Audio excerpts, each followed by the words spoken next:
Hello party people, this week we're chatting about why it's important to start thinking about the specific action you want your viewers to take once they've watched your video.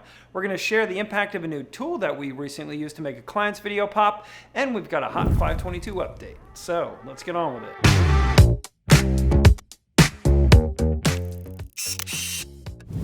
Oftentimes it's easy to start thinking about the videos you need in terms of deliverables, not as objectives. Like we need a recruitment video, deliverable, rather than we need to drive traffic to our recruitment page, which is an objective.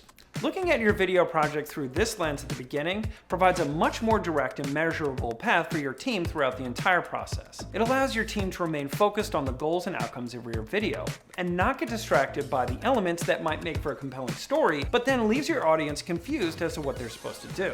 That's why the call to action should be one of the first, not the last things that you consider when you're crafting your video.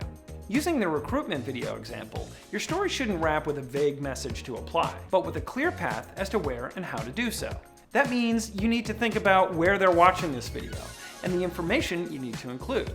And don't make it some treasure hunt with an extension that's impossible to remember or to write down. Alright, it's been a little while since we last provided an update, so here you go. First, we're excited to announce that former intern Megan McBride has joined our ranks as our new production coordinator, and that role's vacant because the ever-reliable and supremely talented Jordan Howells has been promoted to creative director. And they both rock.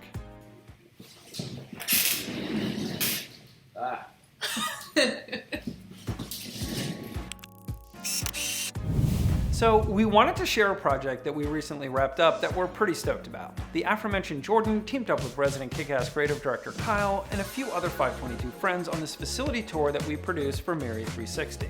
One of the many reasons we're stoked about it is that we had the opportunity to try out a new tool, the Probe Lens. We wanted to show off the details of their incredible facility that might not come across as cinematic at first blush, but Kyle had the brilliant idea to mix intimate tight shots along with really wide shots to really make the place pop. Now, another thing that makes this video special was that the initial thought was that this would just be a video that would save their facility manager time by not having to conduct tours. But by working together with our marketing team, they actually got a series of videos that was able to do so much more. Check out the full video in the description below. We know that Kyle's mom will be proud.